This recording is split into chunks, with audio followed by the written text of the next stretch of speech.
So, hi Aiden, welcome to Gosha podcast. So, hello. yeah, या सो so Aryan, Aiden, hmm. जैसे आप जैसे अभी आप क्या कर रहे हो अभी? आप बताओ एक बार सबको। आप ना इंट्रोडक्शन आप अगर आप दे सकते हो तो आप अपने बारे में कुछ बताओ। So, क्या परस्यू कर रहे my, हो? myself, Arun Nandan. I am first year undergraduate student of Department of Humanity and Social Science. Enrolled in its BS course. I am from IIT Kharagpur and I live in Amethi, Uttar Pradesh. Okay, Okay, okay, तो okay. आप basically economics कर रहे हो IIT Kharagpur पे। Hmm, जी। hmm. Good. सो आर्यन, जैसे कि बहुत लोगों को पता ही नहीं होता कि आईआईटी में भी इकोनॉमिक्स का ऐसा कुछ डिपार्टमेंट होता है या लोग कर सकते हैं यूजी डिग्री पर हाँ। अपना। तो क्या प्रोसेस होता है कि इकोनॉमिक्स ऑनर्स बेसिकली करने का एक आईआईटी पे? तो एज अ जे स्टूडेंट जब बच्चे जेई देते हैं, ठीक है, पहले तो मुझे भी नहीं पता था कि इकोनॉमिक्स होती भी आईआईटी में। पर मेरा इंटरेस्ट जो था इकोनॉमिक्स साइड था, तो मैंने फाइंड आउट किया कि इकोनॉमिक्स एक है ब्रांच आईआईटी के अंदर। तो एक्चुअली ये बीएस कोर्स है। नॉर्मल कॉलेज जो होते हैं बीएससी इकोनॉमिक्स होता है वो अलग होता है, बट इसमें जो है ना इंजीनियरिंग इकोनॉमिक्स है। तो हम लोग जो है मैथ्स और कोडिंग को यूज करके हम लोग इकोनॉमिक्स सीखते हैं, ठीक है। तो अच्छा, डेटा को हम लोग को डील करना है, काफी ज्यादा डेटा होता है, तो हम लोग कोडिंग के थ्रू करते हैं। तो मैं 12th में था, मैंने जेई दिया। JEE mains, JEE advanced. अगर आप जेई एडवांस क्लियर करते हैं तो अब आपके रैंक के हिसाब से आपको कॉलेज में इकोनॉमिक्स मिल सकता है, अगर उस कॉलेज में है। जैसे आईआईटी उड़ीसा, आईआईटी खड़गपुर में है। अच्छा, सो जे अभी एडवांस आपने आईआईटी दिया। खड़गपुर ही जो है इकोनॉमिक्स का कोर्सेज प्रोवाइड करते हैं, राइट? हाँ, आईआईटी बॉम्बे भी शायद करता है, दो ही तीन आईआईटी है। So, okay. आपने जेई जब दिया तो उसके बाद आपने इकोनॉमिक्स क्यों चुना? मतलब आप बीटेक कर सकते थे, जेई आमतौर पे लोग हाँ बीटेक भी बिल्कुल, लेते जैसे आईआईटी में लोग बीटेक करते हैं बहुत। हैं। हाँ, एक्चुअली जो रस चल रहा है ना, पूरा रस बीटेक, सीएस, एमएनसी, मैकेनिकल। और मुझे ना ऐसा कोडिंग में स्टार्टिंग से इंटरेस्ट नहीं था। तो मैं फाइनेंस के पीछे पहले से भागता था कि मैं पहले से छोटे छोटे इंटरेस्ट लाइक, मुझे पता था मैं शार्क टैंक देखता हूँ। मैं कुछ स्टार्टअप खोलने का ट्राई कर रहा था इससे पहले हाँ, भी। और कोई भी बिजनेस मैन है उसका मैं पॉडकास्ट देखता रहता था। तो मुझे पता था मेरा इंटरेस्ट इस साइड है, तो मैं इसी साइड गया, क्योंकि अगर मैं ऐसे ब्रांच में जाता जिसमें मुझे इंटरेस्ट नहीं है तो मुझे एज अ बर्डन उसे कैरी करना पड़ता। अच्छा, ओके। ओके। सो सो आपका आज आर्यन, हम्म, या लेट मी कंटिन्यू। सो आर्यन, हम्म, जैसे कि आपने वो कहा, मुझे वो बहुत इंटरेस्टिंग लगा कि जैसे इकोनॉमिक्स विथ डेटा है, कोडिंग है, तो क्या आप वो डिस्क्राइब कर सकते हो क्या है एग्जैक्टली? Like exactly, good. हम लोग मेजरली यूज करते हैं पाइथन। पाइथन कोड, और पाइथन में हम लोग मैट डॉट एच लाइब्रेरी और ये पांडा लाइब्रेरी में मेजरली यूज करते हैं। एक्चुअली हम लोग करना क्या होता है ना, इकोनॉमिक्स को हम लोग यूज कैसे करते हैं इसमें कोडिंग में। लाइक हम लोग पास कलेक्टिवली डेटा है, ठीक है, हम लोगों को बार बार उसी फंक्शन को यूज करना है और उस डेटा को बार बार फंक्शन में रखना है। तो मैनुअली मुझे करने में 50,000 डेटा को बार बार रखने में मेरा जाने वाला है 1 से 2 साल। बेटर है कि मैं अच्छा, एक कोडिंग कोड बनाता हूँ, उसमें मैं डेटा को इनपुट करता हूँ, वो मुझे आउटपुट देगा और एक फंक्शन प्रोवाइड कर देगा। और डेटा को एक साथ रखने के लिए भी पाइथन काफी अच्छे से यूज हो पाती है, टाइम भी काफी बचता है और मैन पावर भी काफी कम हो जाती है। अच्छा।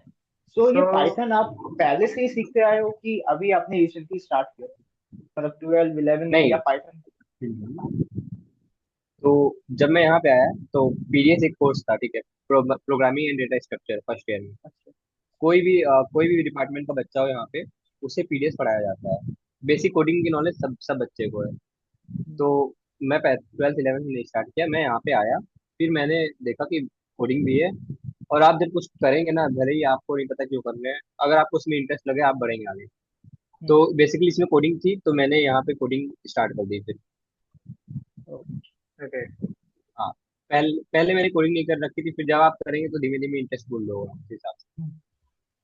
Yes, yes, so yes. Aryan, जैसे कि एक जनरल होता है, जैसे जो सेंट्रल यूनिवर्सिटीज हैं, जैसे कि जो बीएचयू है और जो डीयू है, उनमें भी इकोनॉमिक्स ऑनर्स होता है और एक आईआईटी में भी इकोनॉमिक्स ऑनर्स होता है। हाँ। सो अगर आप ब्रीफली, अगर आप उनको अगर डिफरेंशिएट कर पाओ कि मेजर क्या डिफरेंस होता है, तो वो एक अच्छा पॉइंट होगा। हाँ, तो मैं बता रहा था कि जो इकोनॉमिक्स ऑनर्स है वो बीएस इकोनॉमिक्स से काफी डिफरेंट कोर्स है।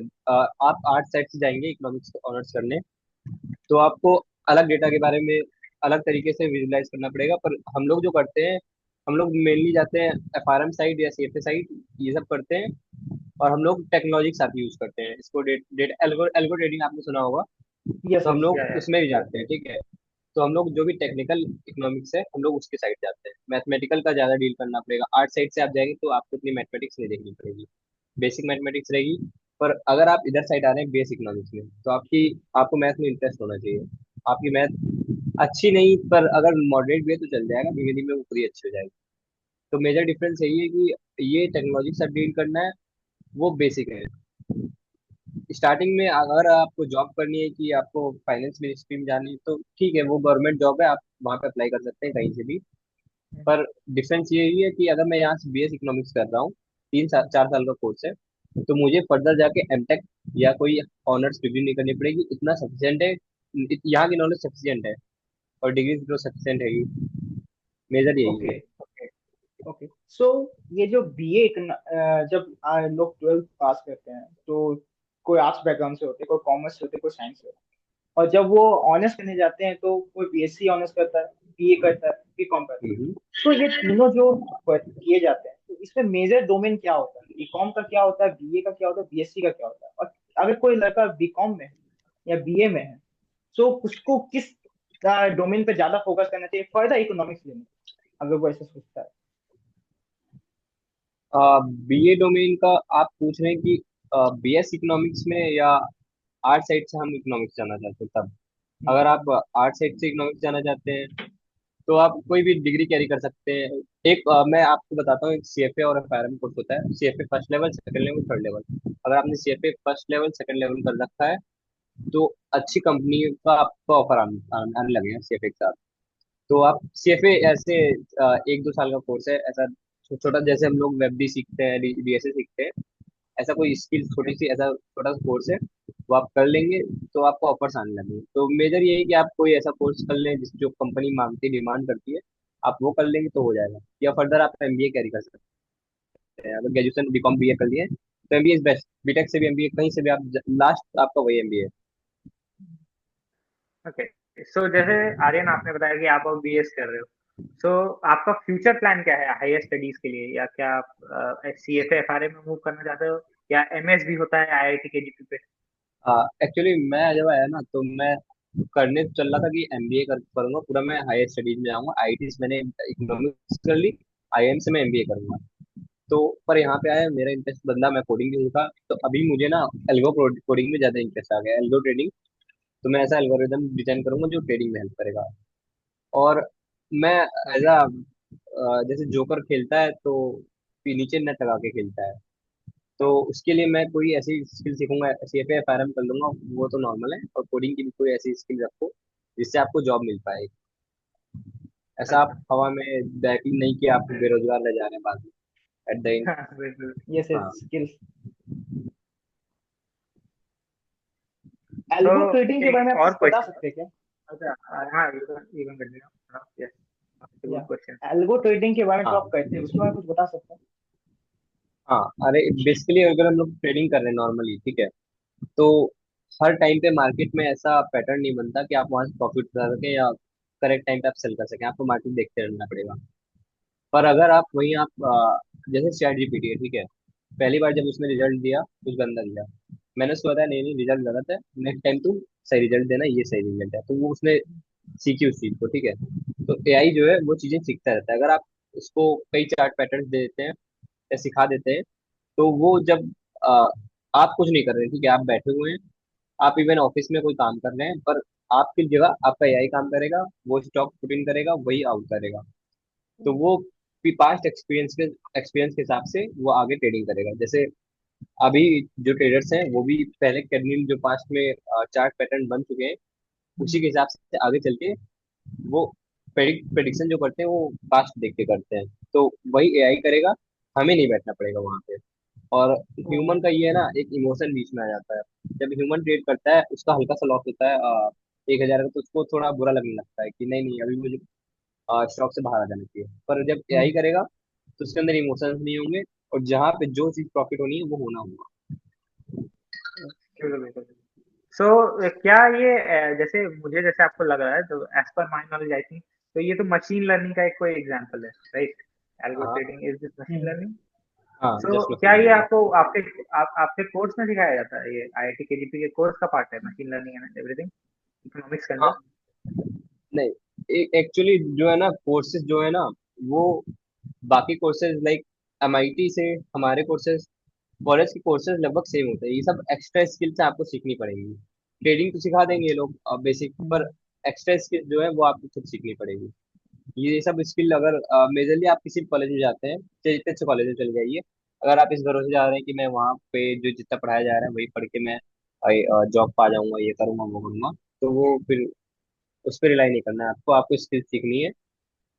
मेन ये कॉलेज का नहीं होता, मेन होता है आपका सराउंडिंग कैसा है, आपके आसपास हम्म। बच्चे कैसे हैं, फिर आप वहां से ग्रो करेंगे। तो आपको स्किल सीखनी है। आप देखेंगे, आप मेरे साइड वाला जो क्वेश्चन में आया था, अभी मैं कुछ नहीं कर रहा हूँ, मैं गेम खेल रहा हूँ, वो बंदा बैठ के भी लाखों छाप रहा है, ठीक है, वो क्या कर रहा है, वीडियो एडिटिंग कर रहा है। तो आप देखोगे तो आप टाइम वेस्ट नहीं करोगे। तो मेन यही है कि आप खुद स्किल सीखो, ऐसा पढ़ाया नहीं जाएगा। अच्छा, ओनली तो स्किल्स। जैसे अगर आप, हाँ, ओनली स्किल्स इज इम्पोर्टेंट। लेकिन आप बता सकते हो आपको क्या पढ़ाया जाता है, आपके मेजर्स और माइनर सब्जेक्ट्स क्या हैं वहाँ पे बीएस में? हाँ, क्योंकि एग्जैक्टली। इट्स क्वाइट तो इंटरेस्टिंग, बहुत डिफरेंट है एक्चुअली। तो फर्स्ट ईयर में, लास्ट टाइम पहले सेमेस्टर्स क्या होता था कि जो फर्स्ट ईयर के सारे बच्चे हैं उन लोगों को फिजिक्स केमिस्ट्री मैथ पढ़ाया जाता था, पर इस सेम अब की साल से जो रूल चेंज हो गया है, तो अब की साल ऐसा होता है कि हमारा जो एक कोर कोर्स था, प्रिंसिपल ऑफ इकोनॉमिक्स, हमें डिमांड सप्लाई पढ़ाया जाता। मार्केट में जब डिमांड क्रिएट होती है, सप्लाई क्रिएट होती है, मोनोपोली, ये सब पढ़ाया जाता, ठीक है, हम्म। कि कब मार्केट में डिमांड कैसी है, क्या प्राइस कैसा होगा डिमांड के हिसाब से, सप्लाई पे प्राइस गिरेगा या उठेगा, ये सब पढ़ाया गया फर्स्ट सेमेस्टर में। और सेकंड सेमेस्टर में ऐसा था कि हमें मैथमेटिकल फंक्शन से डील करना सिखाया गया, कि एस्टिमेटर, जैसे मुझे आपकी इनकम पता है, ठीक है, आपके फादर की इनकम पता है, आपके परिवार की इनकम पता है, ठीक है। चलिए मैं बड़ा एग्जांपल देता हूँ। हम्म। इंडिया में मुझे हर एक बंदे की इनकम निकालनी है, तो मैं एक ऐसा फंक्शन बनाना चाहता हूँ जिससे मैं किसी बंदे की इनकम निकाल लूँ। तो मैं एक छोटा सा सैंपल लेता हूँ इनकम, बड़ी बड़े से उसमें इंडिया से, एक मैंने जैसे 10 लोगों का ग्रुप ले लिया, 100 लोगों का ग्रुप ले लिया, ठीक है। तो अब 100 लोगों के मैं देखूंगा कि उसके पेरेंटल बैकग्राउंड कैसा था, उसकी एजुकेशन कैसी थी, और उसकी डेट ऑफ बर्थ, ये सब देख देख के मैं उसको बताऊंगा कि उसकी इनकम क्या है, ठीक। अभी तो मुझे पता है उसकी इनकम क्या है, उस हिसाब से मैं एक फंक्शन बना लूंगा। और, और जैसे अब मैं किसी थर्ड पर्सन की इनकम निकालना चाहता हूँ, तो मैं उसकी एजुकेशन देख के और बैकग्राउंड देख के मैं उसकी इनकम जज कर सकता हूँ क्या होगी। नॉट करेक्टली, बट थोड़े से एरर्स अप्रोक्स। रहेंगे, ज्यादा डिफरेंस नहीं अप्रोक्स आएगा, हाँ, वहीं पे अप्रोक्स। आप हाँ अक्रॉस बिल्कुल। मतलब। ओके। हाँ, सो तो हमें ये अभी सिखाया गया। अच्छा, अच्छा, ये ओके। आपके अभी फर्स्ट सेमेस्टर में चलो। हाँ, सेकेंड सेमेस्टर में भी। अच्छा, सेकेंड अच्छा, सेमेस्टर। जैसे आर्यन, आपने कहा कि इकोनॉमिक्स लेने के लिए आपको जेई मेंस और जेई एडवांस देना पड़ता है। सो अगर मैं आईआईटी से पहले की आपसे बात करूँ, मतलब स्कूल लाइफ और जेई मेन जेई एडवांस आपने कैसे क्रैक किया, कुछ अगर आप बता पाएं। हमें स्कूल लाइफ के बारे में। हाँ, हाँ, स्कूल लाइफ तो भाई बिल्कुल मजेदार रही। मैं नवोदय से हूँ एक्चुअली, तो ओके। मेरे नवोदय हॉस्टल है ना, तो उसमें बिल्कुल। दोस्तों के साथ काफी अच्छी एक्टिविटी होती। फोन वोन हमारे पास नहीं थे, ये मेजर प्रॉफिट था। पर जब हम लोग लास्ट में 11th 12th में आने लगे, तो बाहर कॉलेज में, बाहर स्कूल में बच्चों के पास फोन होता है, काफी बड़ा डिस्ट्रैक्शन होता है, वो हमारे पास नहीं था। तो अच्छा। मैंने एक चीज हमेशा रखी कि मैं कितने मजे करूं, पर पढ़ाई जो होती है ना, जब करनी होती थी वो मैं कर रहा हूँ। पढ़ाई को नहीं छोड़ना है, एक चीज लेके चलनी है, मजे बिल्कुल लाइफ में, फ्रेंड्स नहीं छोड़ने, फ्रेंड्स मजे करते रहना है, पर पढ़ाई जो है ना वो करना है। जब जब ऐसी चीज आई रटने की, तो मैं रटा नहीं, मैं हर चीजों को समझा। भले ही वो मुझे लगा कि आगे चल के काम नहीं आएगी, पर वो काम आती है।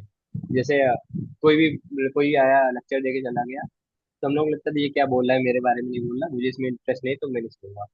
पर वो चीज काम आती है, अभी वो कुछ बोल के गया, तो ऐसा काम आती है। तो मैंने हर चीज ऐसे करी। मुझसे ब्राइट भी काफी बच्चे थे मेरे क्लास में।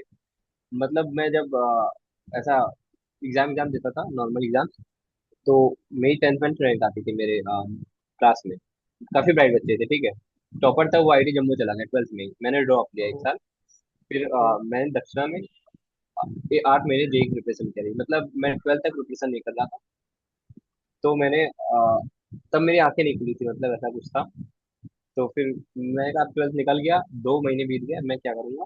तो मुझे जेई दिखा। एस्पिरेंट था, मैं पढ़ता नहीं था ढंग से। एक होता है ओके। एस्पिरेंट होना, हाँ, पर फोकस ना होना। फिर मैंने फोकस हम्म। किया और फिर मैं दक्षिणा में निकला। एक दक्षिणा एनजीओ है जो फ्री में बच्चों को कोचिंग कराता है, हम्म। जेई नीट की। तो वहां मैं गया, पूरा मॉक लाइफ जिया 1 साल। ठीक। मतलब 1 महीने में मैं 15 मिनट घर में बात करता था। और सब कुछ 60 किलोमीटर दूर था वो मेन सिटी से, तो काफी बिल्कुल मॉन्क लाइफ की मजा आ गया था। Discipline life. मेन तो मेरा रोल डिसिप्लिन और कंसिस्टेंसी ने प्ले किया है। अगर आपके पास डिसिप्लिन और कंसिस्टेंसी है तो आप जल्दी कर। ओके। सो आपका आपने किस कॉलेज क्लास में नवोदय ये क्रैक किया था? हाँ। किस क्लास में किस आपने क्लास में नवोदय आपने का? होगा? हाँ, नवोदय एग्जाम होता है, एक 5th में होता है, एक होता है 9th में। तो मैंने 5th से ज्वाइन किया था नवोदय को। 6th क्लास से मैं नवोदय में था, 6th to 12th। अगर किसी को नवोदय क्रैक करना है, कोई स्टूडेंट है जिसका फाइनेंशियल बैकग्राउंड कुछ ठीक नहीं है और उसको नवोदय क्रैक करना है, क्या कैसे पढ़ाई करनी चाहिए, क्या वो पढ़ाई कर सकता तो इवन अगर आप एनसीईआरटी बुक्स जो है, हमारी एनसीईआरटी बुक्स को फॉलो करेंगे, या 5th तक, Navodaya is not a tough thing. 5th तक कोई बच्चा पढ़ता ही नहीं ढंग से, बात ये है। तो अगर 5th तक बच्चा ढंग से पढ़ रहा है तो इजीली वो नवोदय निकाल सकता है। उसमें एक एक्स्ट्रा चीजें पूछी जाती है, हिंदी इंग्लिश मैथ्स, वो सब तो नॉर्मल रहती है, पर एक रीजनिंग रहती है। वो मेंटल एबिलिटी बेस्ड रहता है, आपकी मेंटल स्ट्रेंथ कैसी, उस पर बेस्ड रहेगा, इजीली आप निकाल लेंगे। और एक अरिहंत बुक आती है जिसमें नवोदय के प्रीवियस ईयर क्वेश्चन रहते हैं। अगर आपको फोकस करके नवोदय निकालना ही है तो आप निकाल सकते हैं नवोदय। या आप विद्या ज्ञान कर सकते हैं, विद्या ज्ञान भी एक इंस्टीट्यूट है, वो भी फ्री ऑफ कॉस्ट है। और नवोदय से मैं कहूँगा नवोदय काफी अच्छा है। और विद्या ज्ञान में आप जाएंगे तो और अच्छा रहेगा ना।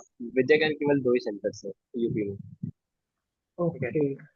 तो आर्यन, जैसे आपने कहा कि आप ड्रॉप लिए थे, आप उतने सीरियस स्टूडेंट नहीं थे 12th के टाइम, तो आप अपना ड्रॉप ईयर जो जर्नी होता है, क्योंकि एक ड्रॉप ईयर कहते हैं लोग, लेकिन ड्रॉप ईयर होता नहीं है एक्चुअली, वो 8 मंथ का ही पीरियड होता है, 8 to 9 मंथ।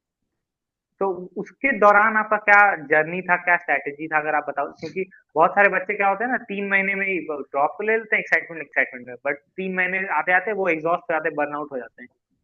तो वो अगर आप कुछ शेयर कर पाओ अपना हाँ। तो ड्रॉप ईयर के बारे में। जब मैंने ड्रॉप लिया, ड्रॉप ईयर का मेन भी ये रहता ना कि आप घर में बैठे हुए हो, आपको कहीं जाना नहीं, फोन की स्क्रीन है, डिस्ट्रैक्शन भी बहुत है, पर पढ़ना भी बहुत है।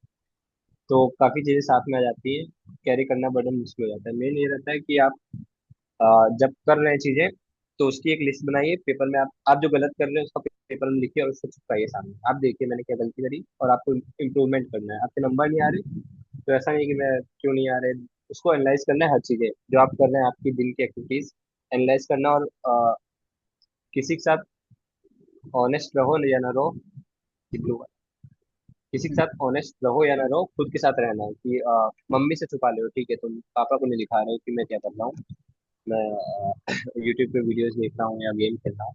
मम्मी पापा से छुपा लोगे, पर फ्यूचर तो तुम्हारा ही है ना। आप खुद को कब तक पागल बनाओगे। तो मेनली अपने आप से ईमानदार रहना, चाहे जो करना है लाइफ में। इवन जॉब की बात हो चाहे जहाँ की बात हो, खुद से तुम्हें ईमानदार रहना है।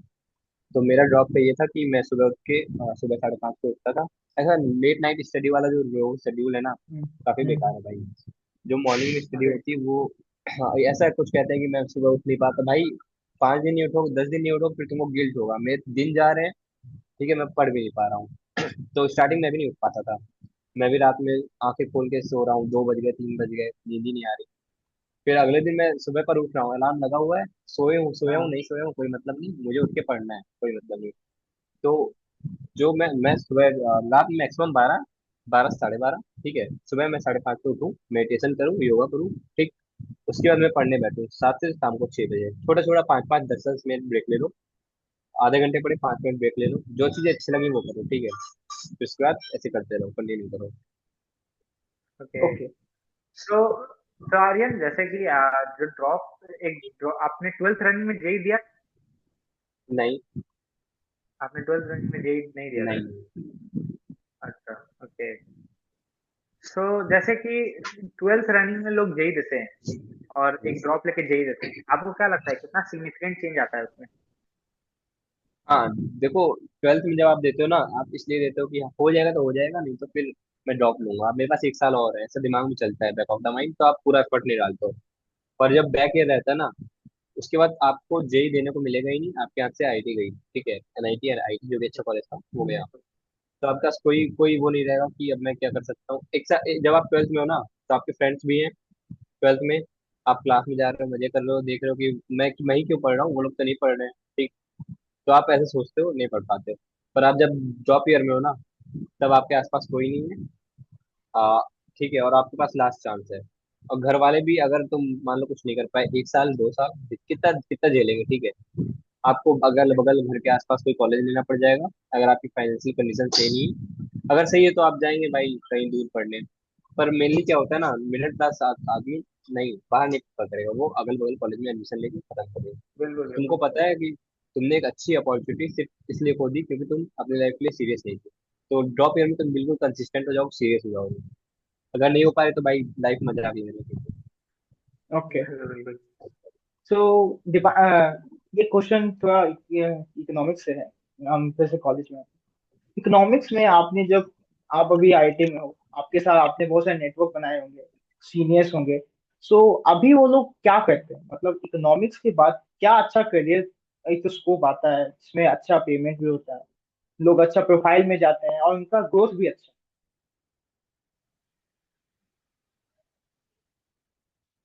आपकी आवाज आर्यन, यू नहीं आ आर रही, आप म्यूटेड। म्यूट, आप म्यूट हो। हाँ, तो आईटीज और एनआईटीज में ये है कि आपकी ब्रांच नहीं डिटरमाइन करेगी आपको जाना कहाँ है। आप आते हो, ठीक है, किसी ब्रांच से आ रहे हो, ठीक। इवन बीएड वाला जा रहा है सीएस में, जॉब प्लेसमेंट ले रहा है जाके, ठीक है। तो मैं बोला ना स्टार्टिंग में, आपकी स्किल डिटरमाइन करेंगे। मैं मेरे सीनियर्स क्या कर रहे हैं, मैं सीनियर से पूछता हूँ कि मैं फाइनेंस में जाऊँ या इकोनॉमिक्स, वो कोडिंग साइड जाऊँ, टेक में। टेक एंड फाइनेंस फील्ड ऐसे बोल देते हैं हम लोग, दो मेजर। तो सीनियर्स बोलते हैं अभी तुम फर्स्ट ईयर में हो, 1.5 साल जो है ना स्टार्टिंग में आने तक तुम बस देखो, सब चीजें देखो, सब चीजें चाहे जो हो, स्पोर्ट हो, गेम हो, टेक हो, फाइनेंस हो, सब देखो। फिर तुम्हें धीमे धीमे ना, देखने का मतलब ये नहीं कि तुम 2 दिन ट्राई कर रहे हो, तुम्हें प्रोग्रेस नहीं दिख रही 2 दिन में तुम छोड़ रहे हो, ऐसा नहीं। तुम 3 वीक ट्राई करो, 4 वीक ट्राई करो, 1-2 महीने में प्रोग्रेस दिखती है, एक दिन में नहीं दिख जाती। तो 3-4 महीने, 1-2 महीने सॉरी ट्राई करो। उसके बाद तुम्हें इंटरेस्ट आने लगेगा, जिसमें इंटरेस्ट है वो फील्ड जाओ। अगर तुम ऐसी फील्ड में जा रहे हो कि इंटरेस्ट नहीं है, तो तुम बस जॉब करोगे 9 to 5, फिर उसमें आगे नहीं मिल पाओगे। तो मेरे सीनियर्स जो है ना, टेक फील्ड में भी है और फाइनेंस फील्ड में भी है। तो कुछ, हाँ, एक और कुछ लोग ना फर्दर कंटिन्यू करें स्टडीज और पीएचडी कर रहे हैं और प्रोफेसर बन रहे हैं इकोनॉमिक्स में। कुछ एमआईटीज जा रहे हैं, बाहर जा रहे हैं। तो मेनली, हाँ, अभी रिसेंटली एक सुनने में आया था, मेरी ऑल इंडिया रैंक 60 थी उनकी, और इसमें आईएएस ऑफिसर, आईआईएस बनी है कोई, सुनीता करके नाम था, वो भी मेरे डिपार्टमेंट की थी। तो ओके। हर फील्ड में बच्चे जाते हैं, मतलब चारों तरफ में जा सकते हैं, कहीं पे भी। अच्छा, कुछ सिंगिंग कर रहे हैं, कुछ एक्टिंग कर रहे हैं, बिल्कुल, हाँ। मतलब स्किल्स के ऊपर वो लोग अपना मूव करते हैं। हाँ, ठीक, राइट। तो आर्यन, एक क्वेश्चन है, जैसे कि मान लो कोई एक स्टूडेंट है जो अपना इकोनॉमिक्स मेजर चूज करना चाहता है, उसको फर्दर इकोनॉमिक्स में अपना डोमेन बनाना है, और तो उसके पास क्या क्या एकेडमिक स्ट्रेंथ्स होने चाहिए, मतलब कौन कौन से सब्जेक्ट उसको शुरू से ही अपने स्ट्रॉन्ग रखने, तगड़े रखने चाहिए, जिससे वो इकोनॉमिक्स अब मेजर परस्यू कर पाए। तो इकोनॉमिक्स मेजर परस्यू करना या कोई और ऐसा फील्ड परस्यू करना नॉर्मली है। कुछ ऐसा कुछ अलग हट के मुझे नहीं पढ़ना है, जो अ, ऐसा कुछ अलग हट के एबिलिटी नहीं चाहिए जिससे मुझे इकोनॉमिक्स पढ़ना पड़े। मेनली तो मैं कहूँगा कि आपकी मैथ जो है ना, स्ट्रांग नहीं तो मॉडरेट होनी चाहिए। आपको मैथ से डर ना लगे, अगर आप कैलकुलेशन करना चाहते हो तो आ जाइए यहाँ पे, बिल्कुल खूब करनी पड़ेगी कैलकुलेशन। अगर मैथ से डर लगता है, भागना है, तो इकोनॉमिक्स परस्यू करना फिर टफ हो सकता है, या बाद में आगे चल के दिक्कत होगी, क्योंकि 2-2 पेज के समेशंस और बार बार सिग्मा सिग्मा समेशन बार बार आएगा तो ब्रेन आउट हो जाता है, बार बार वही चीज सिग्मा समेशन। तो अगर आपको मैथ में इंटरेस्ट नहीं, मतलब आप मैथ झेल लेते हो तो ठीक है, आ जाए इकोनॉमिक्स, तब ठीक है। ऐसा कोई नई ऐसा स्किल नहीं चाहिए कि इकोनॉमिक्स में आए तो ये चाहिए ही चाहिए, पर मैथ तो चाहिए। ओके। मैथ सही है। तो तो I, फाइनल फाइनल क्वेश्चन है, मतलब अब तो हो ही गया बस, विल एंड द पॉडकास्ट। तो आप अपने लाइफ के बारे में बता सकते हैं आईआईटी में, what a day in life, your life at IIT sounds like, मतलब कैसा आपका दिन रहता है पूरा दिन, अगर आप एक डिफाइन करना चाहो। भाई आइडियल स्टूडेंट क्या करता है, सुबह उठता है, ठीक है, वो लेट में सोता है यहाँ पे बच्चा, क्योंकि सुबह 8 बजे से 6 बजे तक क्लासेस चलती है। 8 बजे से मैं जाऊंगा, एक 1 बजे तक या 12 बजे तक मेरी क्लास चलेगी। 1 बजे मैं आऊंगा जल्दी से भाग के हॉस्टल, 3 किलोमीटर दूर है, भाग के मतलब साइकिल से आते हैं हम लोग। साइकिल से हॉस्टल आएंगे, खाना खाएंगे जल्दी से, हसल बहुत रहता है, मैस में भीड़ रहती है, लाइन लगी रहती है रोटी की लंबी सी, पर वहाँ खा ओके। के और 1 घंटे के अंदर हमें वापस क्लास पहुंचना होता है। तो अच्छा। हम लोग फिर से क्लास पहुंचेंगे और क्लास में 2 से 6 पढ़ेंगे। तो 8 से 6 पढ़ाई रहती है। और बंकिंग तो पॉसिबल होती होती भी है, नहीं भी होती है, मतलब प्रॉफ पे डिपेंड करे। कुछ प्रॉफ ये समझते हैं कि बच्चे को टाइम दिया जाए, वो स्किल डेवलप करे, तो वो उतना अटेंडेंस को मेजरली नहीं लेते। पर कुछ प्रॉफ्स है कि नाम बोल के अटेंडेंस लेंगे, बायो अटेंडेंस लेंगे, थंब लगाओ, आई स्कैन करो, तो वो सब भी होता है। टेक्नोलॉजी मतलब इंडियन इंस्टीट्यूट ऑफ टेक्नोलॉजी, तो टेक्नोलॉजी काफी यूज करते हैं यहाँ पे फिर इस हिसाब से। ओ, आई स्कैन तो भी होता तो इवन मैं बताता हूँ आईटी बीएचयू में है ना कि है? आपका फोन आपको लेके जाना पड़ेगा। फोन अगर वहाँ पे है और तभी आप अटेंडेंस दे पाओगे, फोन में कुछ ऐप रहेगा, सिस्टम रहेगा, लॉगिन करोगे और वहाँ की वाईफाई से कनेक्ट होगा तभी आप अटेंडेंस दे पाओगे। तो ऐसा ओ, कुछ है। और 6 बजे के बाद ना बच्चे फ्री हो जाते हैं। अभी बच्चों को एक कोर्स लेना पड़ता है, एक्स्ट्रा एकेडमिक एक्टिविटीज, सबके दो क्रेडिट के रहते हैं, चारों साल। उसमें आपको एनसीसी, एनएसओ मतलब स्पोर्ट्स का है, ठीक है, ये हेल्थ एंड अच्छा। फिटनेस का कोई ना कोई लेना पड़ता है। तो मैंने एनएसओ ले रखा है। तो मैं एनएसओ बैडमिंटन जाता हूँ, बैडमिंटन खेलता हूँ। 7 से 8, 8 बजे तक मैं बैडमिंटन खत्म हो जाता है, मैं आता हूँ, फिर डिनर करता हूँ नहा धो के, क्योंकि सुबह नहा लेते हैं, अगर ज्यादा पसीना आ जाए तो शाम को भी। फिर उसके बाद जो 6 बजे के बाद है ना आईटी, 6 बजे के बाद आपको आईटी की लाइफ देखने को मिलेगी। उससे पहले क्योंकि बच्चे पढ़ते रहते हैं, बाहर रहते हैं, उसके बाद कुछ ना कुछ इवेंट्स होते रहते हैं, कुछ ना कुछ वो क्लब्स की, सोसाइटीज की मीटिंग होती रहती है, तो हम लोग वो ज्वाइन करते हैं। एवरेज जो स्लीपिंग टाइम है वो 12, 12:30, 2, 3 ऐसा बच जाता है। अब ये सब करने के बाद ना हम लोग का 10, 11 बज चुका होता है। अभी मुझे पढ़ाई को, जो मैं पढ़ा हूँ वहाँ पे क्लास में, उसको टाइम देना होता है, और इवन स्किल डेवलप करनी होती है। टोटली यही है कि आप टाइम कैसे मैनेज कर पा रहे हैं। हम्म, स्टार्टिंग में तो नहीं होगा, फर्स्ट सेम में थोड़ा दिक्कत होगी, फिर धीमे धीमे टाइम मैनेजमेंट सीखना पड़ेगा। अच्छा।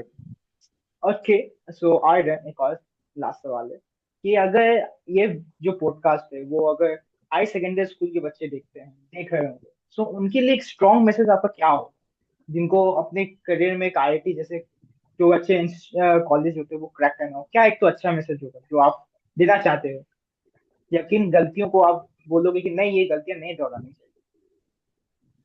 हाँ, मेनली जो है ना हमारा डिसिप्लिन एंड कंसिस्टेंसी, में दो ही बोलूंगा, क्योंकि बार बार काफी चीजें बता दूं वो सब नहीं चल पाता। मेन तो डिसिप्लिन है। अगर डिसिप्लिन रखो, कंसिस्टेंसी रखो, और तुम्हें बार बार खुद से क्वेश्चन करते हो तुम क्या कर रहे हो, अगर मैं कोई चीज कर रहा हूँ क्यों कर रहा हूँ, इसका आगे चल के क्या इफेक्ट होगा, वो सब आपको देखना पड़ेगा। ये 3 चीजें देखे रहिए।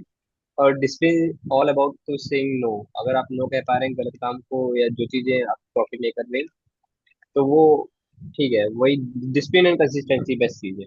ये लाइफ में बनाए रखो। इवन आईटी में आने के पहले बाद पूरी लाइफ काम आएगा। जितना अच्छा डिसिप्लिन होगा उतना अच्छा आप आगे जाते रहेंगे। Thank you. ठीक है आर्यन, थैंक यू आइटन। हैज मैं हैड जस्ट अ अभी ग्रेट टाइम। थैंक यू भाई।